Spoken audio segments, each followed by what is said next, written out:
Good morning, everyone. He's got a cough. I've got a cough, sorry. Yeah. You are going to get used to it today. So I'm sure many people in the audience will know at least one of these two gentlemen to my left. Often, these guys could often be referred to as a captain of their industry. But for those of you who maybe aren't so familiar with either Rob from the legal sector or Iain from the estate agency sector, I just thought we'd spend a couple of minutes just initially, if you wouldn't mind, Iain, if we start with yourself, just to give us a bit of background on what you've done within your career. Over to you. Yeah, started in 1987. I was 17. Rob was about 45. And on the YTS scheme. So I fell into agency, didn't wake up thinking, oh, that's a career for me. Fell into agency, but then was fortunate enough that within 48 hours realised that it was an industry that I was meant to be in because I adored it. And in my 35 years, I've been an independent agent for probably 20 of those years and a corporate agent for 15.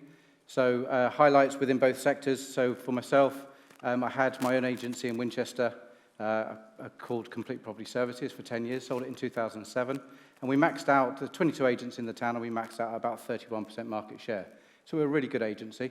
And I was a guild member for 10 years, and I was a fine and country licensee for 6 years. So I really understand the business that I'm now working in. In my corporate world, I was MD of Countrywide. I ran a franchise business for about 5 years. Became a bit of a pain on the south coast to Countrywide, and Bob Scarth called me and said, come and work for us. So I started off running 44 branches for Countrywide and ended up running 200 branches for Countrywide, and of course was dealing with CCS at that time. So conveyancing was integral to the part of a estate agency in the corporate world. And now my job as CEO of the Guild is, for me, the perfect job. It's the job that I wake up every morning with a spring in my step, because it's helping independent estate agents remain compliant with the awesome legend that is Paul Offley. You're going to hear from him today. And making money, remaining compliant, and really differentiating their service out to the customer to make sure that the customer receives the best service that they can. I'm proud to say that the network of the Guild was voted the best estate agency network last year from the ESTAS. Thanks, Iain. And Rob, can you just give us a quick overview? I'll have to now, won't I? Well, you will, absolutely. Rob Hailstone. I began my conveyancing career back in 1974. Wow. As a 16-year-old office boy, doing all the deliveries and all the stuff that used to be done then. I worked with a firm for about 18 months, and I left because nobody actually took me under their wing to train me, teach me to do anything. And I went to work in menswear for a year. Menswear because I'd had Saturday jobs doing that before I left school. The reason I mention the menswear thing is, one... You're wearing the suit today? Yeah, I bought it then and it still fits. One, I sold a white suit to Robin Cousins, but that's not part of the story really. And it taught me how to sell. I really enjoyed the Saturdays, but the weekdays was boring. Stock taking, window dressing, and window dressing is great for your street cred when you're about 17-year-old lad in the window with all the girls walking past. So I gave up after a year and went back into conveyancing. Did conveyancing for about another 20 or 30 years. Gave that up in 2005-06. Became a home information pack provider for a long, long time, all of 2 years. And then had to give that up. I was forced to give that up, obviously. And then I set up the Bold Legal Group. Bold was supposed to stand for Bundle of Legal Documents because I still wanted to produce some kind of seller's pack, and I still do. I now have a nationwide association of about 650 law firms across the country, and that's nationwide, isn't it? All of whom carry out significant amounts of conveyancing transactions every year. Brilliant, thanks guys. So obviously the theme of today is very much about working together better, and it's fair to say that this room is kind of split 50-50 between agents and conveyancers, and kind of as echoing what Simon said earlier, that there's a reason why these two guys are here today. It'd be really interesting for everyone here just to understand, how is it you actually first met? Over to you. Well, if our memories are correct, I'll tell you the story, but back in, I think, the late 80s, I moved as a conveyancer from Bristol to Exeter. My parents had moved to South Devon. My sister and her family had moved to South Devon. One of my main agent contacts had moved from Bristol to Exeter. Everybody was running away from me, it seemed, but I followed them down, and I moved to Exeter. I started work with a licensed conveyancer. You may know the name, Michael Hickmott & Co. And At that time, I had no estate agency contacts in the town apart from the guy who moved from Bristol, Ray Casling. Ray was managing director, well, an area director, I think, area manager of Man & Co, as it was at the time. And Ray said, look, come along to our monthly meeting. I'll introduce you to my 8 or 10, 12 managers, whatever it was. You tell them what you can do for them, how you're going to do it, what you're going to charge, all that kind of stuff. And I will say to them, you've got to use Rob once, but if you don't like what he does, you don't have to use him again. So they did instruct me once, and I think most of them used me from there on. But to sort of future-proof my business, I thought I don't want to keep all my eggs in one basket, just in case things go wrong with Man & Co. And the very next day, I went out to all the estate agents in Exeter. I introduced myself to every agent face-to-face and said exactly the same to them, as I said to Ray and Ian and his co-managers, and introduced myself. So I started getting work from then. And to be honest, even though they had their own pet conveyancers at the time, it wasn't difficult to get new work in. Does that sound about right? Yeah, my story is different. Ray came down and pointed his finger at us all and said, you must use this guy. He didn't say that. And as it was Hambro countrywide at those times, and he promised me a new spoiler on the back of the car if I made at least one referral, I thought... And some hair gel. And some hair gel. I did have hair back in those days.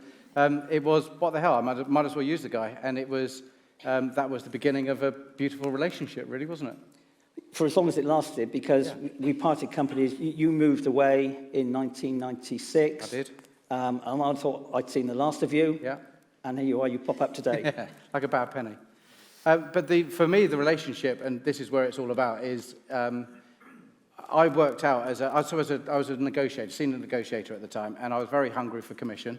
And I worked out that actually, if I used a conveyancing firm that had great customer care, great service, and common sense, and some really good communication, I could get my deals through quicker, and I could earn my commission quicker, and the big plus is that my customers got a better experience as well.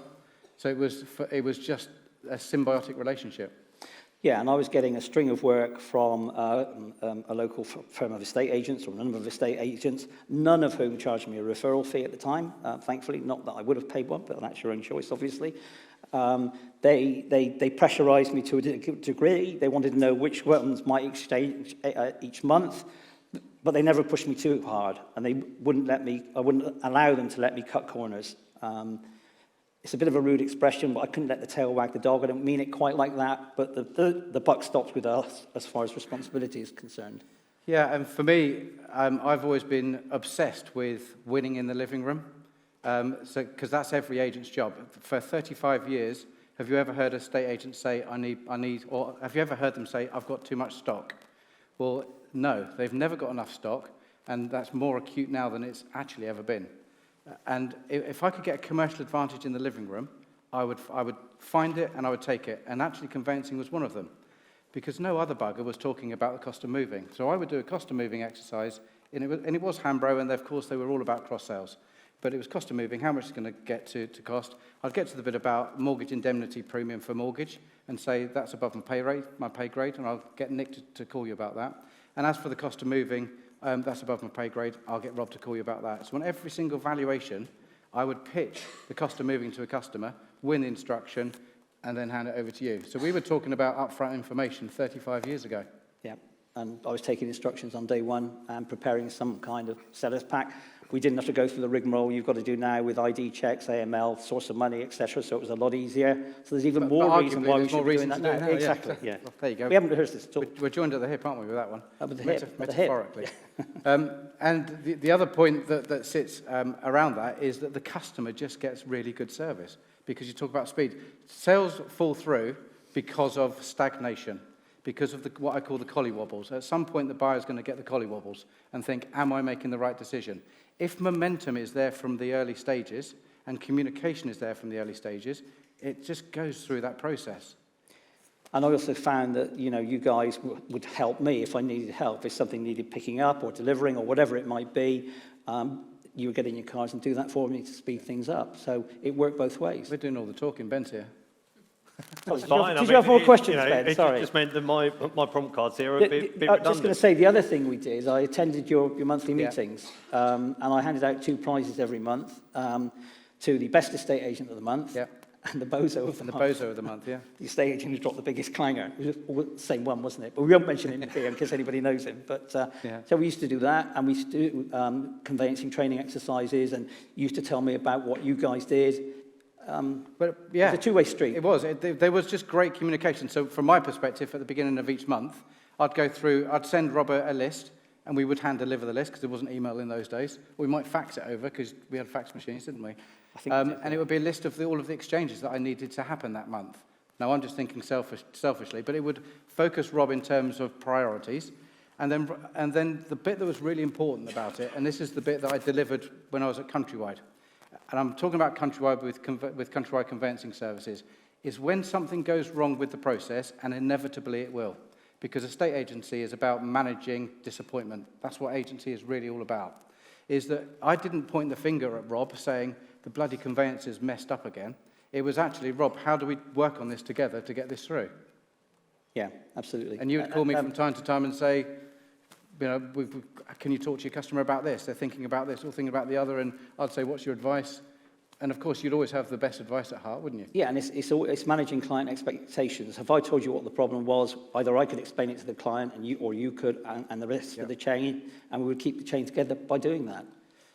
Other things that we did, you train new starters in the office. Any new starter would go to his business and actually have a course on conveyancing.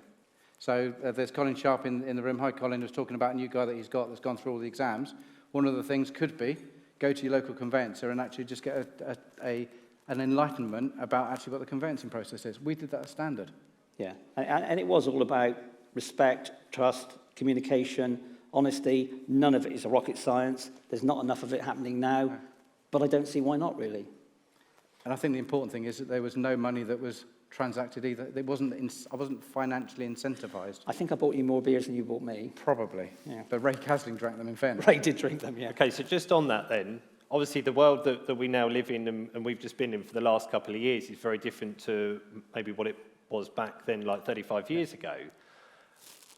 You've just mentioned then about buying beers. So how much of your relationship was about business, and how much of your relationship ended up then becoming more on a personal level, and how did that influence your working relationship?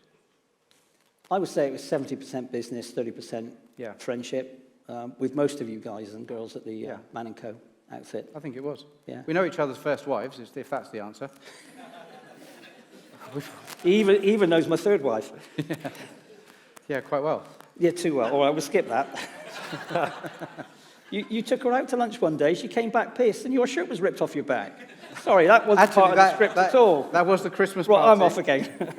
That was the Christmas party. But a lot of it was about friendship and understanding and trust, yeah, absolutely. Absolutely. Which is obviously the world that we're in now, there's a lot of technology that you could argue could potentially replace some of the things that we're doing back then. But ultimately, you know, we're all in an industry where, you know, estate agents talk about relationships, conveyancers will be talking about relationships, but they're talking about the person who's paying them the money.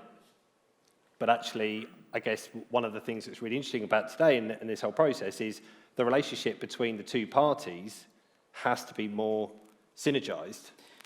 Yeah, and I think the job has got more difficult, both for estate agents and conveyancers. You know, certainly conveyancers, back in the day, I would say we had between 7 and 10 big plates to keep spinning at any one time. I think in the 21st century, conveyancers now have 15 or 20 smaller plates to keep spinning. Yeah. And that's a much harder job to do, I think, than it was then. So how often would you say then that you would see each other, whether it be on a professional basis or on a... Not that. In those days, it was a Friday night down the pub for a drink. You didn't always go, I didn't always go. But there would be some sort of... There'd be a number of phone calls throughout the day, probably. The communication was very personal. It was just on a quick phone call. It wasn't a long chat. It was blah, blah, blah. Can you do this? Have you got an update on that? But I also didn't used to hound you, did I? That was the thing. There was never the... Well, you knew that took away the time I could spend on the case you wanted me to get through. Yeah. It was, you know, it was common sense. I can't remember if we had email then. We didn't, did we? No, we didn't. I guess it'd be quite interesting for everyone sat in the audience now, because there's obviously a lot of agents, a lot of conveyancers, just thinking about your relationships that you currently have with either respective agent or conveyancer, and just hearing some of the things that these guys are saying about how often that they communicate, whether it be on a professional or personal basis. Just be interesting to kind of think, how often do you guys are actually communicating with those respective parties? And if you're not, what could you do more? So I guess really, so kind of the key things here that we've kind of understood, other than that these guys have been married 5 times, is that the mutual benefit is kind of like, Rob as a conveyancer, you were gaining more work as a result of it. From your side, Ian, the timescales were then getting improved, so actually the transactions were getting through better. But actually, and this is something that I talk about a lot, who's the real winner out of this? It's actually the end customer, which is the most important thing. A lot of us, when we're talking about this on a B2B basis, it's the B2B to C. It's that end consumer that if they have the better experience, that's got to be the main goal out of this. And for the conveyancers in the room, consumer or customer is actually client. Just got to say that, because I know some of you get very precious about that. Brilliant. And that's actually a really good point, because we might call them customers and you call them clients. There are differences. Personality-wise, we're different people, but we found the common ground. And that's the overall message, that we delivered it.